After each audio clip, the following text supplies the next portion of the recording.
தலைவர் தளபதி தான் என்பதை இந்த கூட்டத்தில்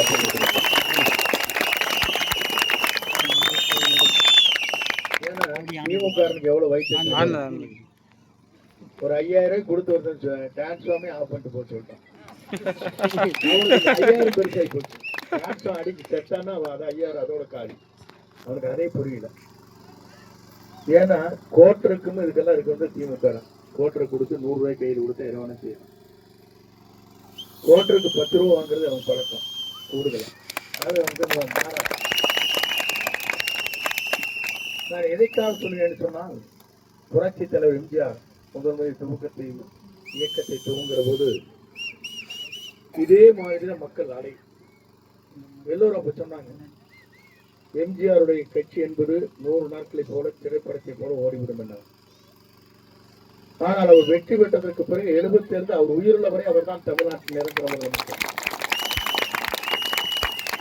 அம்மாவும் அப்படிதான் உயிருள்ள வரை அவர் முதலமைச்சராக இருந்தார். 3வது முறை தலைமுறையாக நம்முடைய வெற்றி கழகத்துடைய தலைவர் நம்முடைய தளபதி விஜய் அவர்கள் இன்றைக்கு வந்திருக்கிறார்.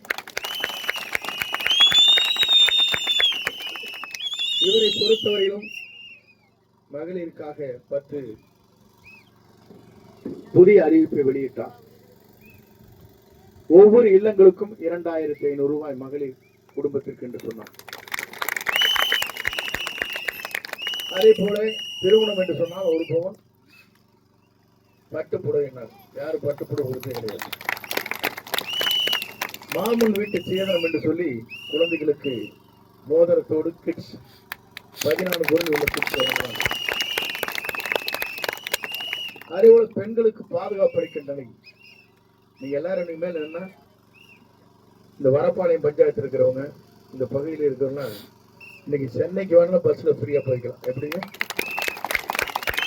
இங்கிருந்து திருப்பதிக்கும் போய்க்கலாம், சென்னைக்கும் போகலாம், திருச்செந்தூருக்கும் போகலாம், பழனிக்கும் போகலாம், ராமேஸ்வரத்துக்கும் போகலாம். எங்க வேணா நீங்க ஃப்ரீயா போய்க்கலாம். பெண்கள் எங்க வேணா ஏறினா இறக்க முடியாது. இது என்னன்னா, இதுவரைக்கும் யாருமே அறிவிக்கலாம். ஆண்டவர்கள் ஆண்டு முடிந்தவர்கள் கூட சொன்னது என்ன சொன்னா, டவுன் பஸ். டவுன் பஸ் பாதி ஓடுறதே இல்லை. இப்போ எங்க போய் ஏறது? டவுன் பஸ் பாதி ஓடுறதான் ஏறது. நான் போக்குவரத்து துறை அமைச்சராக இருக்கிற போது 27,000 பேருந்து விட்டோம்.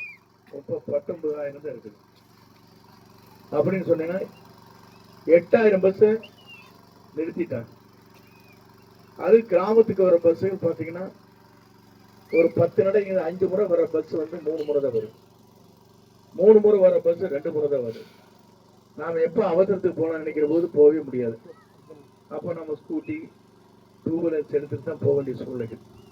இனி அந்த நிலையே இருக்காது. எல்லா இடத்துலையும் டவுன் பஸ் இல்லை, மப்சல் ரூட்டே ஓடும்.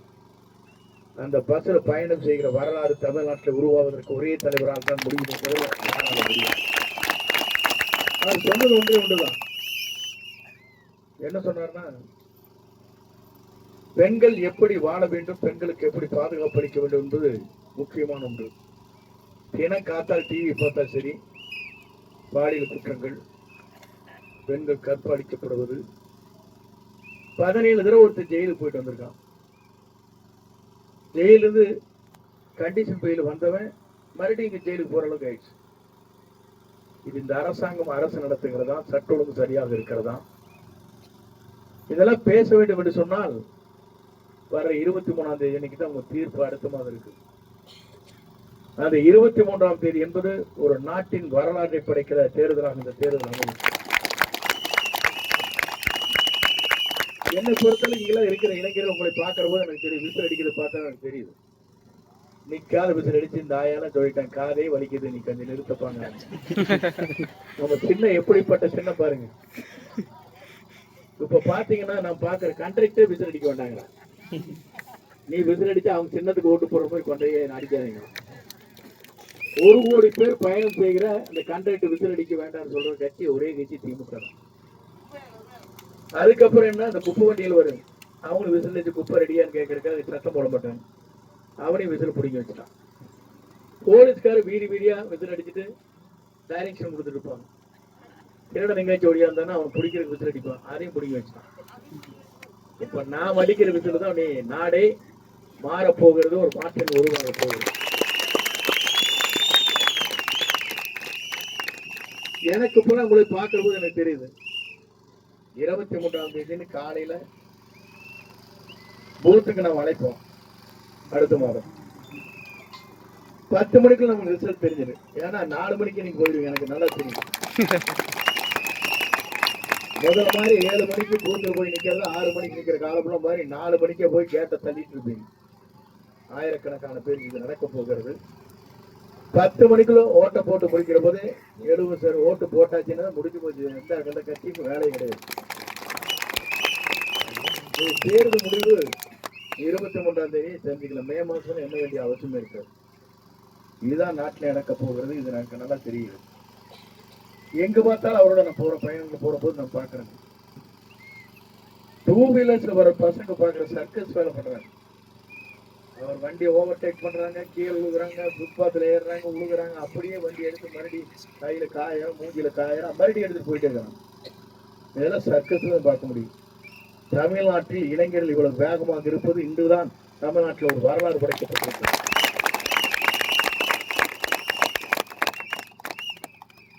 பாத்தீங்கன்னா பாருங்க, ஒருத்தர் தூங்க கூட மாட்டாங்க குழந்தைங்க.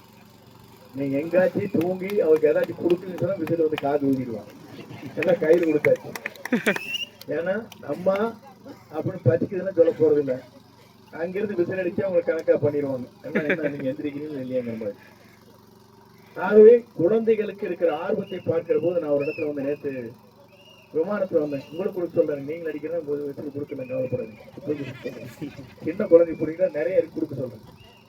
ஏன்னாங்க நான் பிளைட்ல வந்தேன். நானு ஒருத்தர் வந்து எங்கிட்ட வந்து பக்கத்து சீட்டுங்க, அவர் வரவல் சொல்லிட்டு இருந்தாரு. அவர் கிட்டத்தட்ட ஒரு பேத்தி கிட்டத்தட்ட 8-9 வயசுல இருக்குங்க.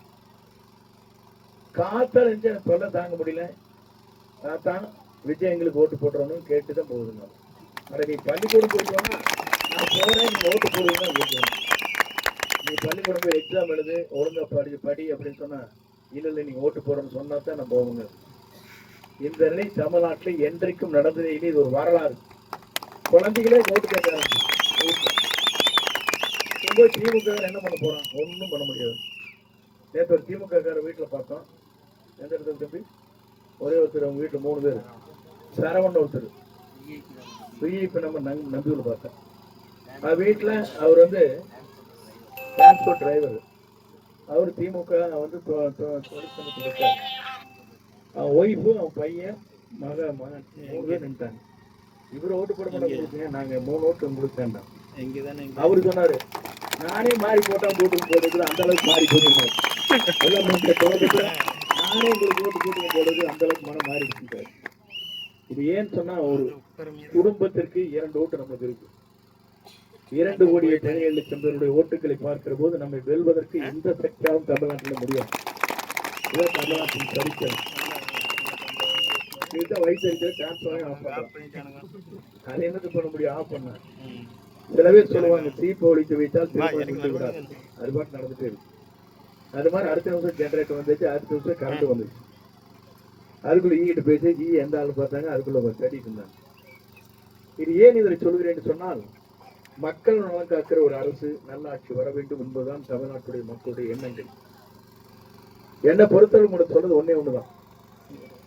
நேற்று முன்தினம் சென்னையில ஒருத்தர் பார்த்தேன். பார்த்து பேசிட்டு அவர் பையன் வந்து அமெரிக்காவில் இருக்காரு. அந்த பையன் டிக்கெட் போட்டு வச்சாரு. எந்த தேதி இன்னைக்கு வர 22ஆம் தேதி இங்க வந்துட்டாரு. அமெரிக்காவில இருந்து இங்க வந்து ஒரு ஓட்டு போடுறதுக்கு வர்றாங்கன்னா ஒரு 75,000 செலவு பண்ணி கேட்டீங்க. இது உலக வரலாற்றில் எங்குமே இல்லை. அப்படி ஒரு ஏறத்தாழ 3 லட்சம் பேர் பதிவு செய்ததுன்னு சொல்றாங்க. எல்லா நாட்டிலும் எல்லாரும் கொடுக்குறேன்னு சொல்றாங்க. 3000 கொடுப்பாங்களா, 4000 கொடுப்பாங்களா? நீ கணக்கு போட்டு பாருங்க. 3000 நம்மளுக்கு கொடுத்து போட்டு 60 மாதம் நம்மளுக்கு 5 வருஷம். 3000க்கு பிரிச்சு பார்த்தீங்கன்னா 50 ரூபா மாசத்துக்கு. 50 ரூபாய்க்கு 50,000 5 லட்சம் கோடி சம்பாதிக்கிறோம். வெறும் 50 ரூபாய் நம்ம கையில் ஒப்படைச்சு லஞ்சமாக கொடுத்து அந்த ஓட்டை வாங்க வேண்டும் கருதுகிறார் சொன்னா, நானும் 10 நிமிஷம் முகத்திரை கிழித்து தேர்தலாகத்தான் இந்த தேர்தல் இருக்க வேண்டியது தவிர மாறுதலாக இருக்கக்கூடாது. நீ யாரு வேணாலும் வாங்கிக்கீங்க, எதை கொடுத்தாலும் வாங்கி. ஒன்னு நினைச்சு கொடுக்குறேன்னு கேளு. முடிஞ்ச அளவுக்கு அவங்களுக்கு கரங்க. ஏன்னா ஒரு 3 லட்சம் கோடி வச்சிருக்காங்க, அது எப்பத்தான் உங்களுக்கு கிடைக்க போகுது. அதைத்தான் நம்முடைய தலைவர் சொன்னார், நம்முடைய பட்ஜெட்டில் இருக்கிற 30% ஸ்டாலின் வரி பணமா எடுத்துக்கொள்றாங்க. அப்ப அவர் சொன்னதே ஒரு வித்தியாசம் சொன்னார். 30% லஞ்சமாக போகிறது, இதை தடுத்தாலே போதும் மக்களுக்கு எல்லாம் திருப்பி செய்யணுங்கிறார். இவருடைய சிந்தனையே வேறு. அவர் ஒன்னே ஒண்ணு சொன்னார், இங்கெல்லாம் விவசாயம் நிறைந்த பகுதி, விவசாய கூலி தொழிலாளர் இருக்கிற பகுதி, ஏழைகள் வாழ்கிற பகுதி, தாக்கப்பட்ட சமுதாயத்தை வாழ்கிற பகுதி, உழைக்கின்ற பகுதி. அவர் ஒன்னே ஒண்ணு சொன்னார், நான் அடுத்த ஜென்மம் ஒன்று இருந்தேன்னா நான் விவசாய குடும்பத்தில் பிறக்கணுங்கிறது அவர் சொன்னார். எந்த தலைவர் சொல்லலாம், நான் விவசாயம் இருக்கிறேன் அது சொல்லுவாங்க தவிர, நான் அடுத்த பிறவி எனக்கு இருக்குவேயானால், அந்த பிறவி உண்மையிலேயே இருக்குவேயானால் நான் விவசாய குடும்பத்திலே பிறக்க வேண்டும் என்பது என்னுடைய ஆசைன்றார். அதுக்கு என்ன காரணம் சொன்னீங்கன்னா, உணவை உற்பத்தி செய்கிறவர் தான், மலரை உற்பத்தி செய்கிறவர் தான், காய்கறி உற்பத்தி செய்கின்றவர் தான், கனிகளை வாங்கக்கூடியவர் தான், அதற்கு உழைக்கக்கூடியவரும் தொழிலாளிகள் அப்படின்னு சொல்லி சொன்னார் இன்னைக்கு தஞ்சாவூர். எதற்காக நான் சொல்கிறேன்னு சொன்னால், அவருடைய தொலைநோக்கு சிந்தனை நான் பார்க்கிறேன். நான் எல்லா தலைவரும் பார்த்தாச்சு, தலைவரையும் பார்ப்பேன். புரட்சி தலைவர் எம்ஜிஆரோடு பயணத்தை மேற்கொண்டு 72 அவர் உயிருள்ள வரை அவரோடு தொடர்ந்து, அதற்கு பிறகு அம்மாவோட பயணத்தை மேற்கொண்டு 45 ஆண்டு காலம் இந்த கட்சியில பணியாற்றியதற்கு பிறகு நான் யாரை நல்லவன் நினைச்சு கொண்டு வந்தேன்னா அவன் நயவஞ்சகன் ஆயிட்டான். அடுத்து ஒரே மணித்துளி எனக்கு கட்சியிலிருந்து பொறுப்பு அடிப்படை உறுப்பினர் நீக்கிட்டு வேட்டி கட்டக்கூடாது, கொடி கட்டக்கூடாது, கேச விட்டான். இதுவரையும் தமிழ்நாட்டின் சரித்திரத்தில் இப்படிப்பட்ட ஒரு தவறுகள் யாருமே செய்ததில்லை அரசியல் வரலாற்றில். அப்படிப்பட்ட தவறை செய்தவர்களுக்கு எப்படி நாம் தீர்ப்பளிக்க வேண்டும் என்பதுதான் நம்முடைய தேர்தல் நேரத்திலே உங்களை அன்போடு கேட்டுக்கொள்கிறேன். நம்முடைய தமிழகத்தின் வெற்றி தளபதி நாளை தமிழகத்தை ஆளப் போகிறார். அது யாராலும் தடுக்க முடியாது. நான் எல்லா கூட்டம் சொன்னேன், நீங்க கிட்டத்தட்ட 3 மணி நேரம் வெயிட் பண்ணிட்டீங்க. இதை பார்க்கிற போது எனக்கு உங்களுக்கு எவ்வளவு நன்றி சொன்னாலும் நன்றி இல்லை என்பதை நான் இந்த நேரத்தில் தெரிவித்துக் கொள்வேன். ஏன்னா மன்னிப்பு கேட்கறது பேரு நன்றி என்பது உங்களுக்கு எவ்வளவு செய்தாலும் அது ஈடுமை என்பதுதான் என்னுடைய கருத்து என்பதை நான் இந்த நேரத்தில் தெரிவித்துக் கொள்கிறேன். பெண்களும் குழந்தைகளும் பெரியவர்களும் தாய்மார்களும் நண்பர்களும் ஆர்ப்பரித்து இங்கே நிற்கிறீங்க. இந்த கூட்டத்தை பார்த்துக்கு அப்புறம் பரப்பானை பஞ்சாயத்து முடிஞ்சு போச்சு, வேற கட்சிக்கே வேலை இல்லை. 90% இருக்கிறீங்க. ஒன்னும் வயசானி மட்டும்தான் வீட்டில் தூங்கிட்டு இருப்பாங்க, நம்ம வர முடியாத சூழ்நிலை. அப்படின்னா இன்றைக்கு மாற்றங்கள் எப்படி இருக்கிறது என்பதை நான் காணுகிறேன். இந்த இளைஞர்களாக இருக்கிற இவர்களுக்கெல்லாம் கோடான கோடி நன்றி முறையை நான் தெரிவித்துக் கொள்கிறேன். ஒரு செகண்ட் ஓடுவாங்க தெளிவா பாருங்க, அந்த அடுத்த நிமிஷம் ஜென்ரேட்டாங்கிறாங்க. ஐயா நீ கொஞ்ச நேரம் ஐயா அவர் கூட்டிட்டு போங்க, அவரை வேணுமே வம்பு கூட்டு காசு கொடுத்து 100 ரூபாய் கொடுத்து பாருங்க, நீ அவர் தனியா கூட்டு போயிருப்பா, ஒரு 500 ரூபாய்க்கு கூட்டு போயிருங்க. நான் சொன்னா கேளுங்க, இதுல பேச்சு முடிவு வரைக்கும் கேளுங்க. நான் உங்களுக்கு பதில் சொல்றேன், கொஞ்ச நேரம் ப்ளீஸ். பேச்சு முடிஞ்ச நீங்க என்ன வேணா வந்து கேளுங்க, நான் பதில் சொல்றேன்.